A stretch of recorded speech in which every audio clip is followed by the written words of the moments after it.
Okay. Eh, reminder po to everyone, ayan, pag po tayo nagsasalita or magtatanong, you can, ayun, to avoid disruption. So, thank you, Jason. Na-inspire ako sa Thank sagot you. mo, di ba? Ulit-ulit lang nung Yes. mag-try. Ganon. So, Yes, tama. Uy, after galing dito nito, yun, ha? di ba? Mind, di ba? Ulit-ulit Yes. lang.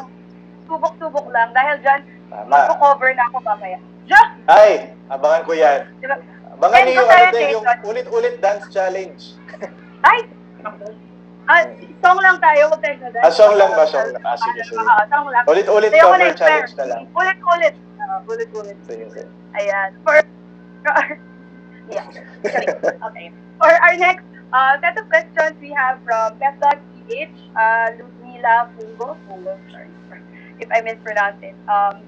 Her question, when you are making music, how do you keep your ideas fresh? How do I keep my ideas fresh? Meron akong, like I mentioned earlier, yung sa notes app ko or sa voice memo, lagi kong, pag may pumapasok sa isip ko, lagi kong nire-record kasi minsan nakakalimutan ko. Or meron akong notebook sa tabi ng kama ko. If an idea comes to mind, lagi ko siyang, I really put it down, or I write it down, I record it by my voice memo or notes app sa phone para hindi ko siya makalimutan. And I always try to be open-minded with different different music and inspiration kung saan man siya manggaling.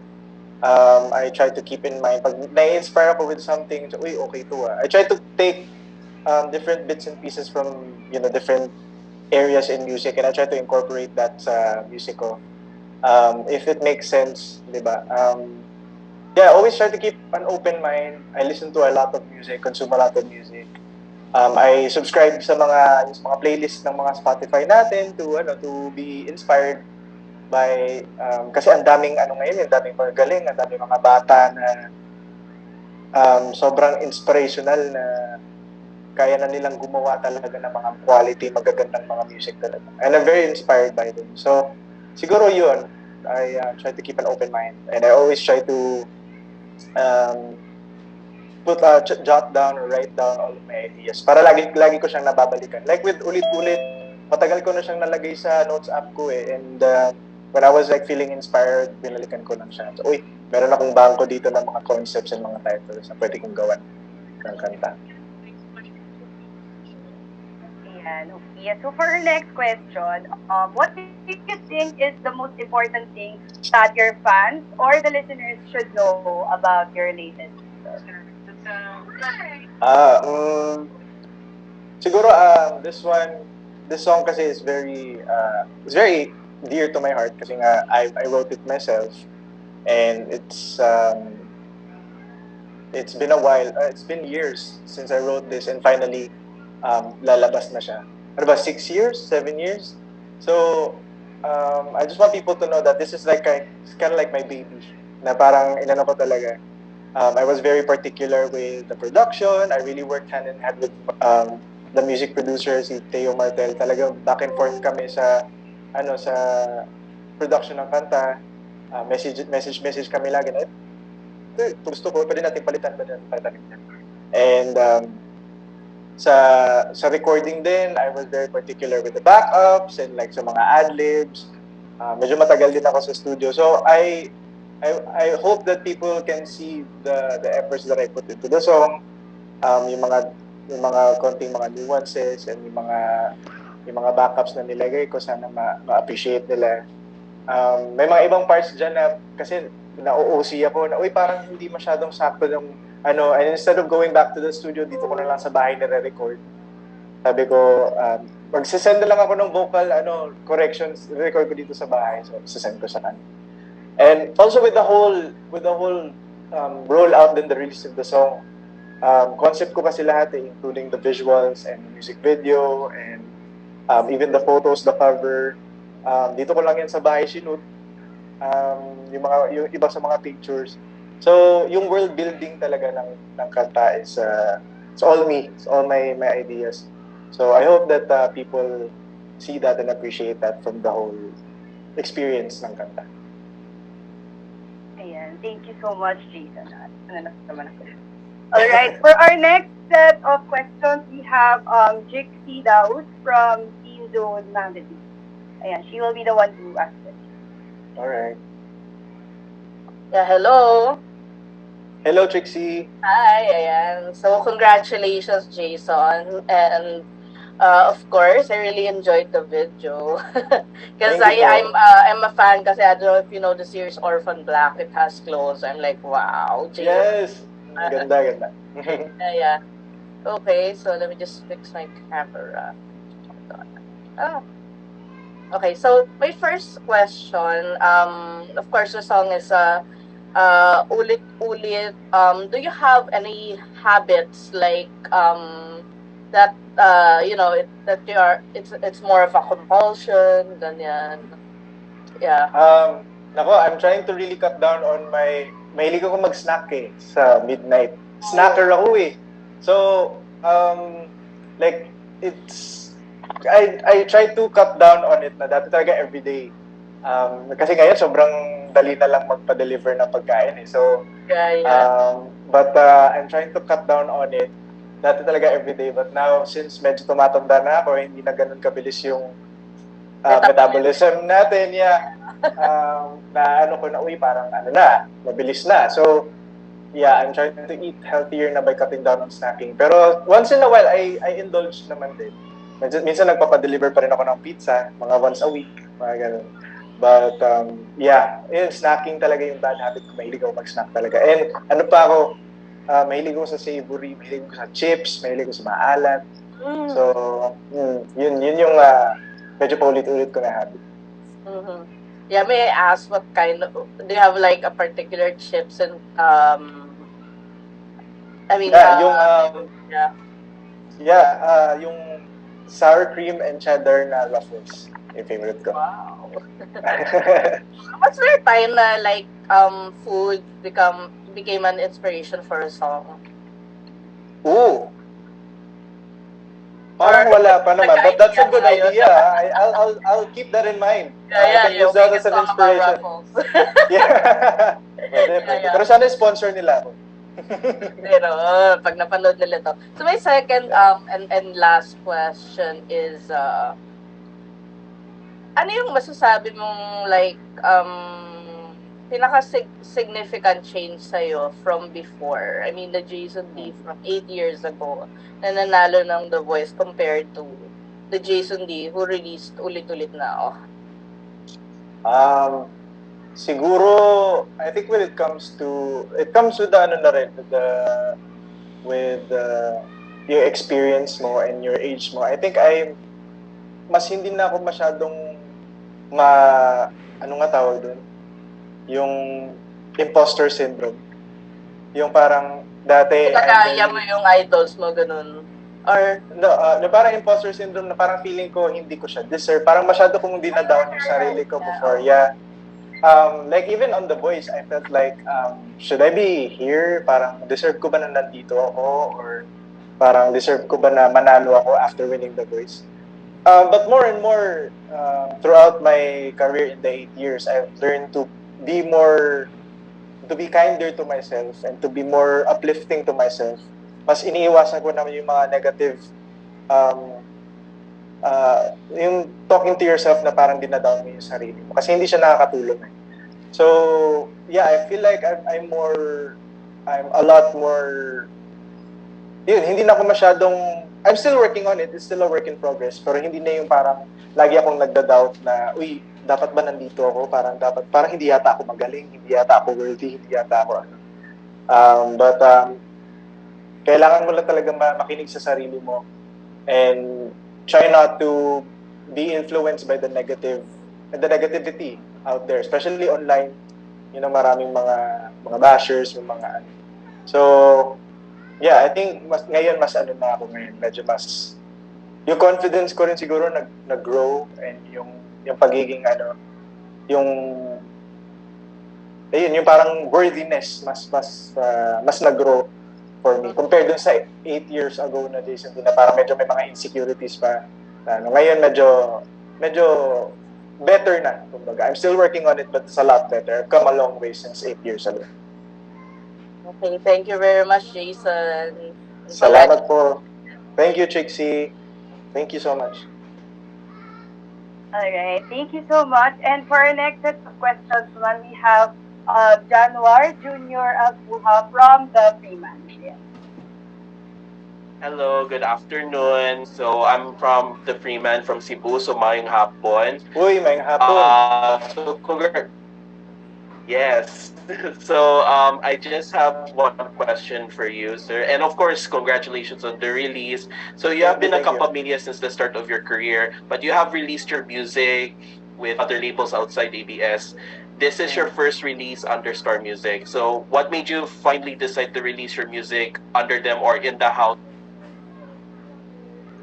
Um, yung mga previous releases ko were part of Winning the Voice. So parang it's a different label. So I had to put out my music with them. And then yung the next one was with another label also. But this time I'm really excited kasi I've always wanted to work with Star, of course. Keeping it all in the family. I've always wanted to work with Star Music. And I got to perform at the concert ni Sir Jonathan Manalo, his 20th anniversary show. And then I got to talk to Sir Rocky Likigan, who's the head of Star Music. And sabi ko, Sir, pwede ba akong release ng music sa inyo?